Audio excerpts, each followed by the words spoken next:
फारूकदुल्ला बोल रहा था कौन उठाएगा, देखेंगे खून की नदियां बहेंगी। मोदी जी ने बताया ना खून की नदियां बहेंगी नहीं बहेंगी। लेकिन जो सीज फायर में है जो फायरिंग होती थी वो फायरिंग बिल्कुल बंद हो गई। राहुल गांधी से तो अच्छे हमारे सलोत्री गांव में लीडर अच्छे हैं। अच्छा। उसको क्या पता चलता है, उसको पता ही नॉलेज नहीं है। वैसे जो सुने सुनाई आ रहे हैं बोल रहा है। हम लोग जिम्मेदारी अपनी जमीन पे फसल उगाने के लिए नहीं जा सकते थे, इतना शेलिंग का डर रहता था, माहौल रहता था। आज खुले आम दिन को, रात को, शाम को, जिस टाइम चाहो अपनी खेती में जाओ, काम करो। वहाँ से अगर एक गोली आती है, यहाँ से 10 गोले जाते हैं। मैं पीपल्स डेमोक्रेटिक पार्टी में रहा हूँ, अभी मेरी किसी भी जमात के साथ कोई एफिलिएशन नहीं है, लेकिन जो इस सरकार ने काम किए हैं, आप देख रहे हो आज पीस की, आज हमारे लोग कितने खुशहाल हैं। आज अगर ये गोलाबारी बंद हुई है तो हमारे यशस्वी प्रधानमंत्री नरेंद्र भाई मोदी की वजह से है। कई बार कुछ सपने होते हैं जिनका पूरा होना बहुत जरूरी होता है।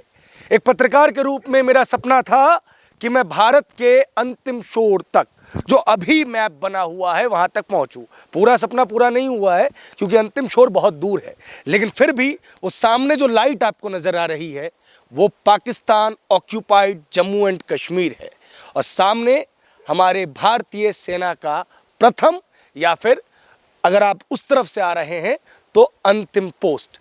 हमारी भारतीय सेना हमारी सुरक्षा के लिए यहाँ पर तत्पर है। पीछे देखेंगे आप तो आपको पहाड़ियों पे कुछ घर नजर आएंगे।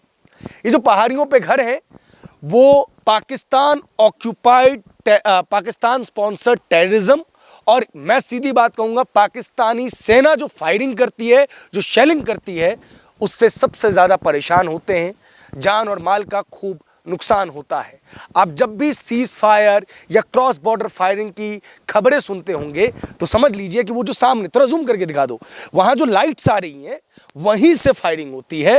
वो पूरा जो ऊपर चोटी पे आप इलाका देख रहे हैं जहाँ जहाँ ज़्यादा लाइट्स हैं वो हमारे पड़ोसी मुल्क की जगह है, और जहाँ छोटी छोटी 4-5 लाइटें आपको दिख रही होंगी, इधर 4-5 लाइटें दिख रही होंगी, उधर 3-4, ये हमारे भारतीय सैनिकों के बंकर्स हैं जो हमारी सुरक्षा के लिए लगे हैं।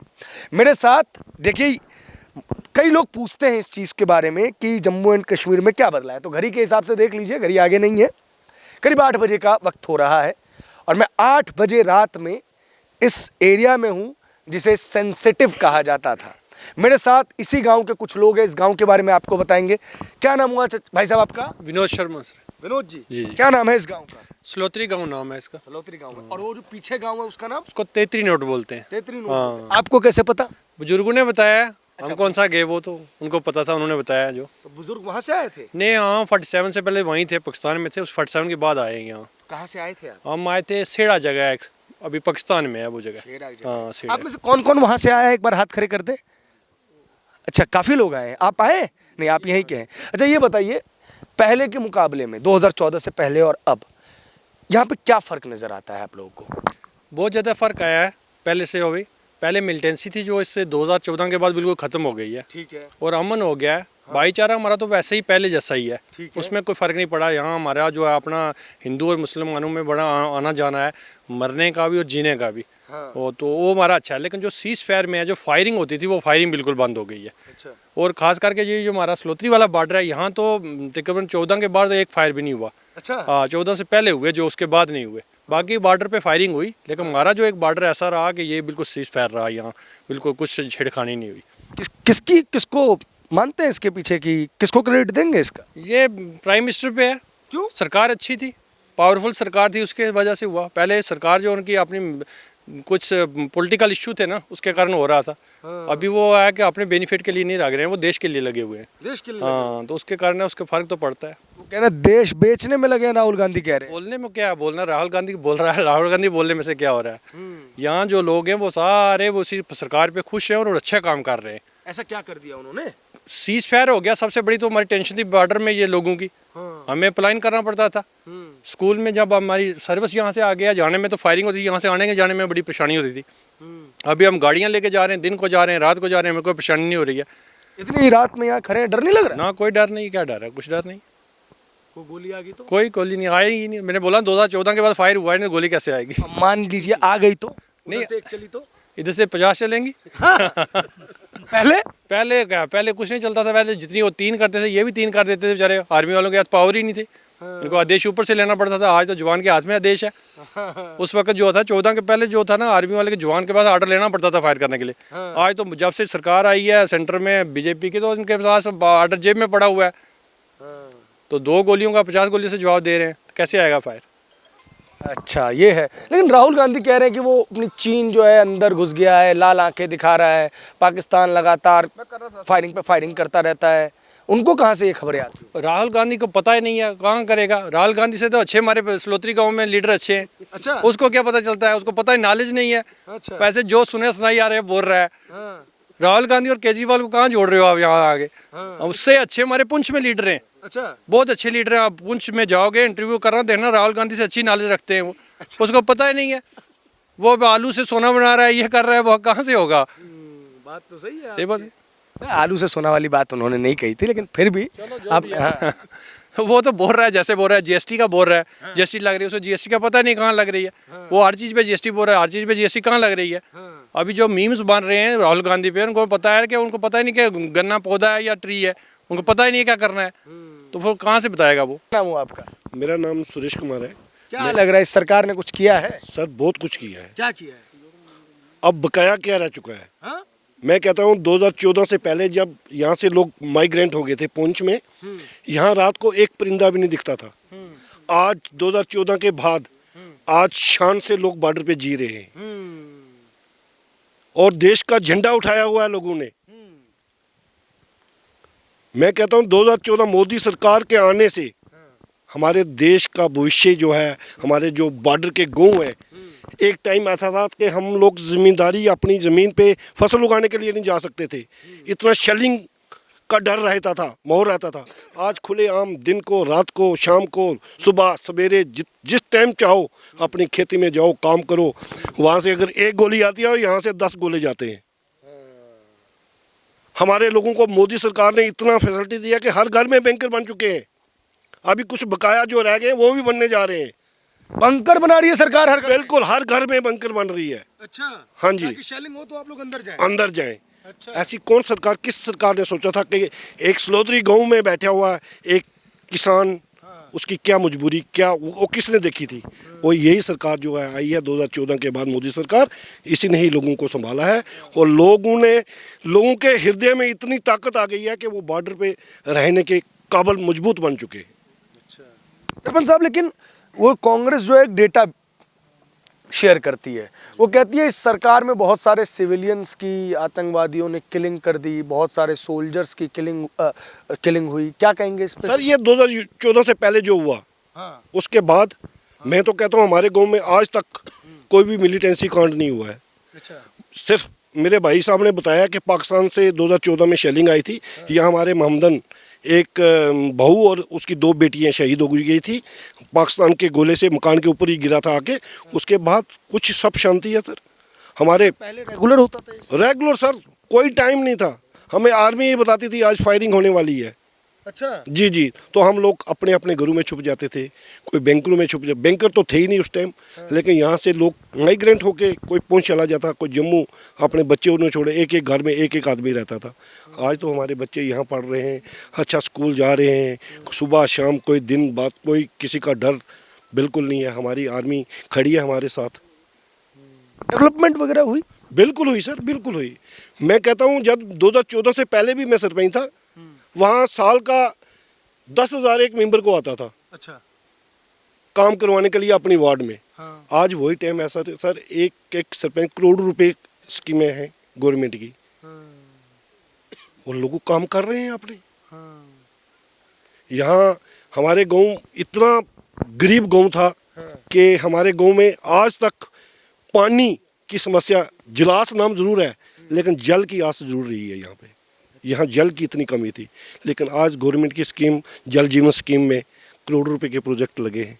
ये आप बगल में देखें साथ, ये भी जल जीवन स्कीम से ही आप लोगों को पानी मिल रहा है। पहले लोग गांव से पलायन होके सिटी की तरफ जाते थे, लेकिन अब सिटी की से पलायन होके लोग गांव में आ रहे हैं। मोदी जी से बहुत लोग प्यार करते हैं और आपने देखा होगा कि उनके लिए जान निछावर करने के लिए तैयार हैं। ये बॉर्डर के इलाके में हम सब लोग खड़े हैं और कितने खुश असलूबी से ये मोदी जी का धन्यवाद करते हैं। और आप जहां तक कैंडिडेट्स की बात कर रहे हैं, हमारे पास ढेर सारे कैंडिडेट्स हैं, लेकिन हम सारे चाहेंगे कि अगर मोदी जी यहां से इलेक्शन लड़े तो हम उनको 5 लाख की लीड से अगर ना जितवा के भेजेंगे, आप हमें जो मर्जी कहना। पीएम नरेंद्र मोदी जम्मू कश्मीर से चुनाव लड़े, कह रहे जम्मू कश्मीर में बीजेपी को पिछले 2 चुनावों में अगर देखिए इसी सीट की बात करें 4-5 हजार वोट मिले थे, 10% वोट नहीं मिलते हैं वहां पे। देखिए आज ये जो नई कॉन्स्टिट्यूंसी बनी है इसमें लगभग 11 कॉन्स्टिट्यूंसीज जो हैं वो कश्मीर से हैं और 7 कॉन्स्टिट्यूंसीज जो हैं वो राजौरी और पुंछ से हैं। मैं आपको सारे पब्लिक की तरफ से ये कहना चाहता हूं और मैं अपील करना चाहता हूं नरेंद्र भाई मोदी जी को कि आप यहां आइए, जितवाना हमारा काम। अगर उनको हम 5 लाख की लीड से जितवा के नहीं भेजेंगे तो तब आप हमसे आके पूछना कि आप क्या कह रहे थे। यहाँ का बच्चा बच्चा उनसे प्यार करता है, यहाँ का बच्चा बच्चा उनके लिए जान निछावर करने के लिए तैयार है। आप कौन सी बात कर रहे हो प्रभात भाई? बगल में पाकिस्तान है, नरेंद्र मोदी हुकूमत ने उनका क्या हाल कर रखा है आपको मालूम ही है। आपको पता है आज यहाँ का जो नौजवान, यहाँ का बुजुर्ग, यहाँ की महिलाएं अगर खुश हैं वो नरेंद्र भाई मोदी की सरकार पे खुश हैं और वो नरेंद्र भाई मोदी पे खुश हैं। हम अपने आप को खुशकिस्मत समझेंगे अगर हिंदुस्तान का प्रधानमंत्री अगर हमारी इस कॉन्स्टिट्यूंसी से एक मेंबर ऑफ पार्लियामेंट बने तो मैं कहूँगा ये जम्मू की एक पूरे दुनिया के अंदर एक हम मैसेज देना चाहते हैं कि प्रधानमंत्री यहाँ से इलेक्शन लड़वाएं। वो सिर्फ अपने आप को, हम भारतीय जनता पार्टी की जो लीडरशिप है उनको भी ये कहना चाहेंगे, उनसे रिक्वेस्ट करना चाहेंगे कि आप कैंडिडेट जो है वो सिर्फ नरेंद्र भाई मोदी जी को बना के सिर्फ भेजिए, उनको कोई आने की जरूरत नहीं। हम यहाँ के सारे लोग इकट्ठा होकर नरेंद्र भाई मोदी जी को जितवा के भेजेंगे। अब बीजेपी में तो नहीं है? मैं पीपल्स डेमोक्रेटिक पार्टी में रहा हूँ और वहाँ का स्टेट प्रेसिडेंट रहा हूँ पीडीपी स्टूडेंट विंग का। अभी मेरी किसी भी जमात के साथ कोई एफिलिएशन नहीं है, लेकिन जो इस सरकार ने काम किए हैं और जो कॉन्फिडेंस हमारे युवा के अंदर, हमारे बुजुर्गों के अंदर, हमारे जो भी हमारा समाज है यहाँ पे, खासकर मैं कश्मीर की बात करूँगा। आप देख रहे हो आज पीस की, आज हमारे लोग कितने खुशहाल हैं। आज अगर ये गोलाबारी बंद हुई है तो हमारे यशस्वी प्रधानमंत्री नरेंद्र भाई मोदी की वजह से है। आज हम अगर यहाँ पे सारे लोग खुश हैं तो वो नरेंद्र भाई मोदी की वजह से हैं। इसलिए मैं ये कहना चाहता हूँ कि हम अपील करेंगे हमारे प्रधानमंत्री जी से कि वो यहाँ पे आए, यहाँ पे चुनाव लड़े और हम उनको जितवा के भेजेंगे। ये Ehsan Mirza as a BJP worker नहीं बोल रहा, ये एज ए एक इंडिपेंडेंट पर्सन और नौजवानों की आवाज़ बन के बोल रहा है और नौजवानों की तरफ से बोल रहा है कि आप आइए, यहाँ का हर एक बच्चा नरेंद्र भाई मोदी जी के लिए जो है वो वोट मांगेगा और उनको जितवा के भेजेगा। उनको यहाँ पे आने की ज़रूरत भी नहीं होगी। हम ये सीट जितवा के नरेंद्र भाई मोदी जी को और पूरी दुनिया को ये मैसेज देंगे कि भारतीय जनता पार्टी के प्रधानमंत्री को आज अनंतनाग से, आज शोपियन से, राजौरी पुंछ से और बॉर्डर के किनारे से जितवा के इन कश्मीर और जम्मू और कश्मीर के लोगों ने भेजा है। हम बहुत ही ज़्यादा आभारी महसूस करेंगे अगर हमारे प्रधानमंत्री यहाँ से इलेक्शन लड़ते हैं। हसन भाई, लेकिन जैसे फारूक साहब हो गए, उमर साहब हो गए, महबूबा मुफ्ती हो गई, ये तो पहले ही आरोप लगाती है बीजेपी के पास लोकल लीडरशिप नहीं है। मोदी तो कह देंगे कि गुजराती व्यक्ति चुनाव लड़ेगा, यहाँ पे आके हम कश्मीर से हैं, हम तुम्हारा भला करेंगे, इमोशनल कार्ड खेलेंगे। जनाब वो इमोशनल कार्ड खेलेंगे और आज यहाँ के इमोशंस लोगों के जो हैं वो नरेंद्र भाई मोदी की तरफ है। मेरे भाई, आपने देखा होगा पिछले 2 दिन पहले जब कश्मीर के अंदर जब मोदी जी आए तो आपने देखा वहां 2 लाख से ऊपर लोग थे। जब वो जम्मू के अंदर आए वहां पे भी सैकड़ों जो है वो लोग पहुंचे थे। ये क्या है? ये प्यार है नरेंद्र भाई मोदी की तरफ जम्मू कश्मीर के लोगों का। और अगर वो आती हैं महबूबा जी, अगर आते हैं उमर अब्दुल्ला साहब, फारूक अब्दुल्ला साहब, मजा आएगा और पता चलेगा उनको कि आज यहाँ का जो माहौल है वो किस तरफ चला गया है और जो उन्होंने सपने पिछले 70 साल दिखाए वो हमने देखे और अब दौर बदल चुका है और हम चाहेंगे कि नरेंद्र भाई मोदी यहाँ आए और हम उनको जितवा के भेजें। क्या भाई साहब, आपका क्या कहना है इस पे? बिल्कुल जो मेरे बड़े भाई साहब ने कहा, मैं उनके पूरी बातों पे सहमत हूँ। मोदी को चुनाव लड़वाएंगे यहाँ से? बिल्कुल, अगर मोदी जी आए उनको आने की जरूरत नहीं है। सिर्फ कैंडिडेट नाम वहाँ से कर दे तो जितवाना हमारा काम है। अब यहाँ J&K का जो राजौरी पुंछ का जो युवा है वो बिल्कुल वो पहले 2020 से पहले का था, अब नया युवा तैयार हो गया है। अब मोदी जी के पीछे जान देने के लिए लोग तैयार है। हमारा बच्चा भी मोदी जी के लिए तैयार है। अच्छा, बिल्कुल। आपका क्या कहेंगे ना इस पे? जो इन्होंने कहा बहुत अच्छा कहा।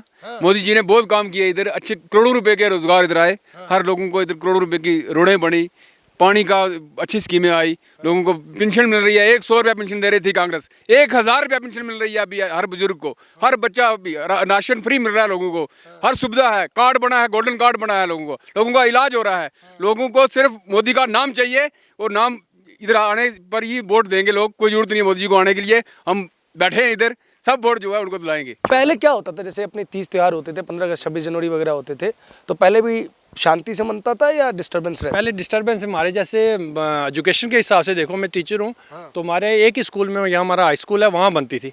लेकिन 14 के बाद हमारे हर स्कूल में झंडा चढ़ता है। जितने सरकारी ऑफिस हैं यहाँ, चाहे पंचायत घर है, स्कूल है, डिस्पेंसरी है, हर साल वहाँ जो रिपब्लिक डे भी बनाया जाता है और इंडिपेंडेंस डे भी बनाया जाता है, और जोर शोर से बनाया जाता है। तो इतना फ़र्क पड़ गया है। तो पहले तो हमारा एक ही जगह होता था, वो भी लोग डर के जाते कहीं फायर ना आ जाए तो कहाँ जाएंगे, बच्चों को भेजते ही नहीं थे। तो इतना फ़र्क तो पड़ा है। महबूबा मुफ्ती जो आपके यहाँ से सांसद रही हैं, वो तो कहती थी कि कश्मीर में, जम्मू में कोई तिरंगा उठाने वाला नहीं मिलेगा। तो उन्हीं की वजह से तो ये 370 टूटा। उन्होंने पंप दे दे के सरकार को, तो आपने वो काम करवाया। अच्छा, फारूकदुल्ला बोल रहा था कौन उठाएगा, देखेंगे खून की नदियाँ बहेंगी। तो मोदी जी ने बताया ना, खून की नदियाँ बहेंगी नहीं बहेंगी। वो अगर पंप नहीं देते तो ये 370 नहीं टूट रहा था। उन लोगों ने उत्साहित किया उनको, तो इसलिए 370 टूट गया है। हाँ, 370 टूटने का जिम्मेदार उनका हाथ है, उनका हाथ है, महबूबा मुफ्ती और फारूकदुल्ला का हाथ है। अगर वो उनको नहीं, यानी कि बोलते नहीं, तो वो कभी नहीं तोड़ना था। अच्छा। उनको बताने के लिए तोड़ा गया 370। गुस्सा दिलाया उनको। शेर सोया हुआ था, जगाया उसको, तो बोला ठहरो फिर मैं जगाता हूँ। अच्छा, ये बात बताइए मुझको भाई साहब, एक बहुत बड़ी चीज़, आप बड़ी अच्छी बात कर रहे हैं, और मैं उम्मीद नहीं कर रहा था, मुझे तो लगा आप लोग डरे सहमे रहे होंगे। नहीं, डरे से मैंने बॉर्डर पे बैठे हुए, हमें तो गर्व है कि हम बॉर्डर पे बैठे हुए। क्यों गर्व है? भारत हमने रोक के रखा, पाकिस्तान को रोक के रखा है यहाँ। क्या बात है। समझे नहीं? अगर हम हैं तो इससे आगे चला, अभी फौज बैठी है हमारे सिर पे बैठी है ना, बिना डर के आते जाते हैं वो, बिना वेपन के भी कई बार जाते हैं, क्योंकि उनको पता है कि यहाँ लोग अच्छे हैं। ऐसी कोई मिलिटेंसी बात नहीं। यही चीज़ आप सुरमकोट में लेके जाओ, मेंढर में के ले जाओ, वहाँ मुश्किल हो जाएगी। यहाँ हमारे ऐसा कुछ नहीं है। मिंडर में क्यों मुश्किल हो जाए? थोड़ी सी वहाँ मेजॉरिटी है, जो ना ममदन मेजॉरिटी ज़्यादा है, और मिलिटेंसी का जोर वहाँ ज़्यादा रहा। हमारे यहाँ जो हिंदू मुसलमान हैं, उनमें कम्बिनेशन अच्छा है। यहाँ के मुसलमान लोग भी बहुत अच्छे हैं, ऐसी कोई बात नहीं है। हमारे कोऑपरेट करते हैं फौज को,